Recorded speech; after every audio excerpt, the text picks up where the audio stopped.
What will humanity do the day we confirm aliens exist?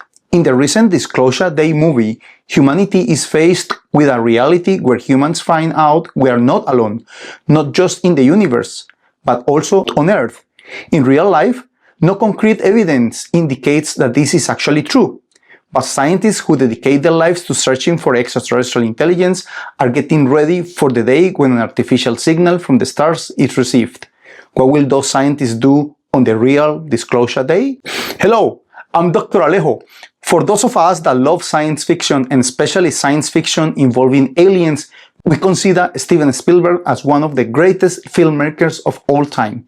His movies in the 70s, the 80s, and well into this century have always made us dream about the possibility of aliens visiting Earth and making first contact. In the recent film Disclosure Day, his most recent movie, humanity is confronted by the reality of aliens visiting Earth. In real life, though, the evidence is not that clear, but search for extraterrestrial intelligent researchers, SETI researchers, are getting ready for when a signal from a possible extraterrestrial civilization is detected. Very recently, June 2026, the International Academy of Astronautics, IAA, has released its most recent SETI Declaration, which I will link in the description. Here, principles are outlined about how the scientific community is recommended to act once we detect aliens. Join me to review this document so we can tell apart the truth from the science fiction. SETI researchers search for what is known as a technosignature. These are potential observable signs of technology created by an extraterrestrial civilization. This could include a narrowband radio signal, now known as traditional SETI, a powerful laser transmission, referred to as optical SETI, unusual infrared emissions from massive energy usage, such as what an infrastructure like a Dyson sphere would generate, or even the discovery of an artificial object somewhere in our solar system. Given that human capabilities to search for these signatures are improving rapidly thanks to our advancements in science and technology, the International Academy of Astronautics updated its SETI Declaration in 2026. This document replaced the Declaration of Principles concerning the conduct of the search for extraterrestrial intelligence adopted by the International Academy of Astronautics in 2010. It is important to note that neither SETI nor this declaration deals with the potential discovery of simple extraterrestrial life, and by that I mean the discovery of microbes or even animals. This means that the confirmation of a biosignature is not considered in this SETI declaration. The declaration deals exclusively with the detection of a signal that could be used as evidence of the existence of an extraterrestrial civilization. The declaration recommends 8 principles to be followed by the SETI community under a detection scenario. So, what happens if one of these technosignatures is detected tomorrow? The declaration begins with what is arguably the most important step of all. The first principle, handling candidate evidence, is about ensuring that any potential signal is genuine. The discoverer needs to verify to the best of their ability that this is not a false positive. This includes asking other investigators and facilities to verify the signal. Up to this point, the signal is referred to as a candidate signal. This principle also deals with the information related to the detected signal. In the first stages of the detection, findings may be incomplete or ambiguous, which will require very detailed and thorough analysis and confirmation. Such a process could be lengthy, and if the information gets leaked to the public before it gets fully confirmed, this could cause a cry wolf scenario and multiple questions and speculations to which scientists may not have answers, causing unnecessary confusion or even panic. But confirming a signal is only half the challenge.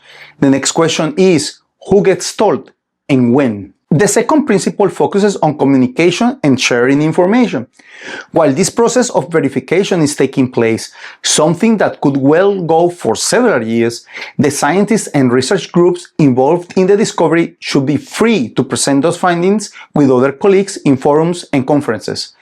With the aim of protecting the reputation of individual scientists, updates to the media should, where possible, be made by the institutions or organizations they are part of. This is in the case that the candidate signal ultimately turns out not to be extraterrestrial. Dr. Avi Love has, for instance, claimed multiple times to have indications of the presence of extraterrestrial artifacts in our solar system.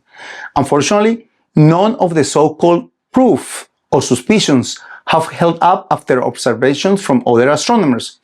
I'm afraid that this has caused damage to his long-standing remarkable reputation. The document also indicates that researchers are in no obligation to disclose their verification efforts until the discovery is confirmed. However, communication may be necessary to avoid rumors from the media and the general public. Something that is very important is that if there has been some speculation or unconfirmed information, those need to be clarified as soon as possible. I know this is not going to go well with all the conspiracy theorists out there, but this is the best real scientists can do. Eventually, however, a moment arrives when the evidence becomes overwhelming.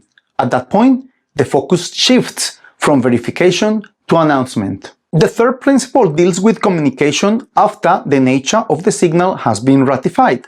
Now, while in the document is clearly stated that scientists are in no obligation to disclose information during the verification process, the declaration does stipulate that once the discovery has been confirmed to a very high degree of confidence that the origin of the detected signal is from an extraterrestrial intelligence nature, this needs to be quickly reported to the public, the rest of the scientific community, and the Secretary General of the United Nations. I'm not sure about how the order of these communications needs to be done though, as the document doesn't really specify that. The report that goes to the scientific community needs to be peer-reviewed, following the regular and rigorous scientific standards. The declaration also encourages making the data widely available to the public, so whoever has the knowledge and the willpower can also independently verify the nature of the findings. Once the discovery has been announced, another challenge emerges. How do we preserve what could become the most important dataset in human history? The fourth principle discusses how all the data collected and used to validate the discovery, as well as the methodology, data analysis methods, and even the created code, needs to be preserved and disseminated to the international scientific community following the regular channels, which involve conferences, journal publications, university and institutional websites, as well as public repositories. This data also needs to be properly stored on at least 2 repositories in different geographic locations and in a way that is accessible by the scientific community, so the results can be continuously replicated and further analysis can be made. Protecting the data itself is important, but what about protecting the actual signal? The fifth principle talks about the importance of protecting the evidence of the detection. This means that, for instance, if the detected signal is a radio transmission, efforts would be made to protect that frequency from interference and contamination. Yep, what you are thinking is correct. In a scenario like this, no one should transmit on that specific frequency range, something that could be quite difficult to achieve, given that we'd have to have the entire world to agree on this. Although a good idea, I'm not sure how this could be enforced in practice. The declaration then moves beyond the detection itself and starts addressing a much broader question: who helps humanity make sense of what we have found? The sixth principle refers to the people that will be part of the post-detection subcommittee. This subcommittee will assist and advise in anything that could come up as a result of a positive detection. It will support the scientific community on the wider implications of what has been found and how to communicate it.